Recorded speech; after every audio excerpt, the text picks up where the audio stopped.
Lost and found ફોર્મ્યુલાવાળી જૂની હિન્દી ફિલ્મોમાં બે ભાઈઓ કુંભના મેળામાં વિખૂટા પડી ગયા હોય તેવો સીન કોમન હતો. પછી તેઓ પાછળ મળી જતા હોય છે. પણ આ બધામાં એક કોમન ફેક્ટર હતું કુંભ મેળો.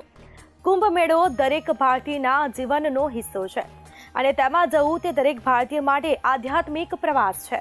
આમ આવા પર્વના પર્વ મહાકુંભનો પોષી પૂનમના શાહી સ્નાન સાથે પ્રારંભ થઈ ગયો છે.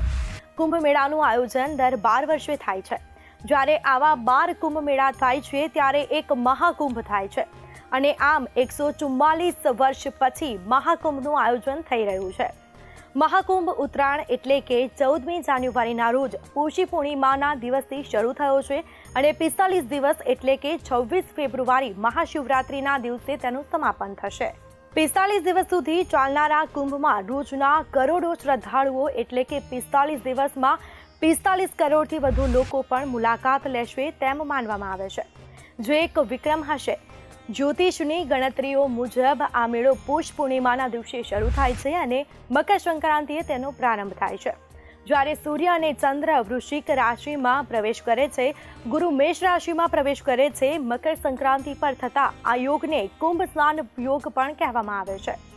આ દિવસે ખાસ કરીને શુભ માનવામાં આવે છે અને તેનું કારણ એ છે કે આ દિવસે પૃથ્વી પરના ઉચ્ચ વિશ્વના દરવાજા ખુલે છે અને તેથી વ્યક્તિ આ દિવસે અહીં સ્નાન કરે તેનો આત્મા સરળતાથી ઉચ્ચ વિશ્વને પ્રાપ્ત કરે છે. આમ અહીં સ્નાન કરવું અને તેને સ્વર્ગની સીધી ઝલક માનવામાં આવે છે. કુંભનું આધ્યાત્મિક મહત્વ. જ્યોતિષીઓના મતે કુંભ રાશિનું અસાધારણ મહત્વ ગુરુના કુંભ રાશિમાં પ્રવેશ અને સૂર્યમાં મેષ રાશિમાં પ્રવેશ સાથે સંકળાયેલું છે. હરિદ્વારથી વહેતી ગંગાના કિનારે સ્થિત હર કી પૌરી સ્થાન પર ગ્રહોની સ્થિતિ ગંગાના પાણીને તે દિવસે ઔષધિક સમાન બનાવે છે અને તે દિવસમાં ગંગાનું પાણી અમૃત સમાન બની જાય છે. આ જ કારણે અહીં લાખો ભક્તો તેમના અંતરાત્માને શુદ્ધ કરવા માટે પવિત્ર સ્નાન કરવા માટે આવતા હોય છે. આધ્યાત્મિક દ્રષ્ટિકોણથી જોઈએ તો આ અર્ધકુંભના સમયગાળા દરમિયાન ગ્રહોની સ્થિતિ એકાગ્રતાને ધ્યાન માટે ઉત્તમ છે. જો કે તમામ હિન્દુ તહેવારો સમાન ભક્તિભાવથી ઉજવાય છે, પરંતુ અહીં અર્ધકુંભ અને કુંભ મેળામાં સૌથી વધુ પ્રમાણમાં શ્રદ્ધાળુઓ આવતા હોય છે. ભારતમાં દર 12 વર્ષે યોજાતા કુંભ મેળા ઉપરાંત અર્ધકુંભનું પણ આયોજન 6 વર્ષે થતું હોય છે. આ કુંભ મેળાનું આયોજન પ્રયાગરાજ, હરિદ્વાર, ઉજ્જૈન અને નાસિકમાં એક જ સ્થાને થાય છે. 2013ના કુંભ પછી 2019માં પ્રયાગમાં અર્ધકુંભ મેળાનું આયોજન કરવામાં આવ્યું હતું અને હવે 2025માં ફરીથી કુંભ મેળાનું આયોજન કરવામાં આવી રહ્યું છે. કુંભનો શાબ્દિક અર્થ ઘડો, જગ કે પાત્ર થાય છે. તે વૈદિક ગ્રંથોમાં જોવા મળે છે. પૌરાણિક કથાઓમાં તો તેનો અર્થ ઘણીવાર જળ અથવા તો અમૃતત્વ એટલે કે અમૃત સાથે સંકળાયેલો છે અને આ શબ્દ ઋગ્વેદ અને અન્ય પ્રાચીન હિન્દુ ગ્રંથોમાં જોવા મળે છે. આમ કુંભ મેળાનો અર્થ થાય છે અમૃતત્વનો મેળો. કુંભ મેળાને લગતી 2 થી 3 પૌરાણિક કથા પ્રચલિત છે, જેમાં સૌથી વધુ સ્વીકારાયેલી વાત દેવતાઓ અને દાનવો દ્વારા કરવામાં આવેલા સમુદ્ર મંથનમાંથી મળેલા કુંભમાંથી પડેલા અમૃતના ટીપા અંગેની છે.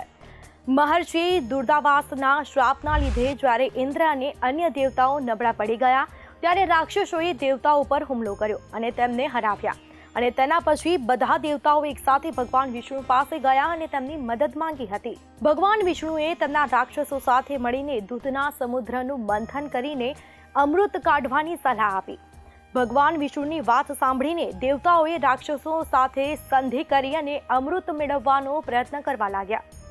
અમૃત કુંભ બહાર આવતાની સાથે જ દેવતાઓના કહેવાથી ઇન્દ્રોની પુત્રી જયંત અમૃત કળશ લઈ હવામાં ઉડ્યો અને રાક્ષસોએ અમૃત લેવા જયંતનો પીછો કર્યો અને ઘણી મહેનત પછી તેઓએ જયંતને અધવચ્ચે પકડ્યો અને તેના પછી અમૃતના પાત્ર પર નિયંત્રણ મેળવવા માટે દેવો અને દાનવો વચ્ચે 12 દિવસ સુધી સતત યુદ્ધ ચાલ્યું હતું.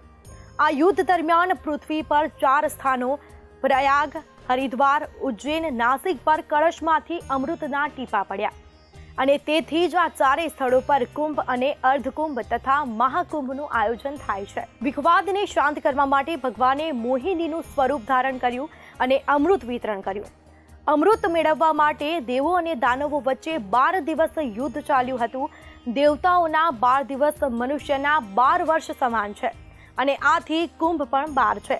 તેમાંથી 4 કુંભ જ પૃથ્વી પર છે અને બાકીના 8 કુંભ દેવતાઓની દુનિયામાં છે, જ્યાં સુધી ફક્ત દેવતાઓ જ પહોંચી શકે છે, ત્યાં મનુષ્ય પહોંચી શકતા નથી. મહાકુંભમાં પૂષ પૂર્ણિમા, મકર સંક્રાંતિ, મૌની અમાવસ્યા, વસંત પંચમી, માઘી પૂર્ણિમા, મહાશિવરાત્રિ અત્યંત મહત્વના દિવસો ગણાય છે અને આ દિવસોના સ્નાનને પવિત્ર માનવામાં આવતું હોય છે અને તેથી તેને શાહી સ્નાન પણ કહેવામાં આવે છે. મહાકુંભ અંગેની આવી જ અવનવી વાતો જાણવા જોતા રહો મંતવ્ય ડિજિટલ પ્લેટફોર્મ.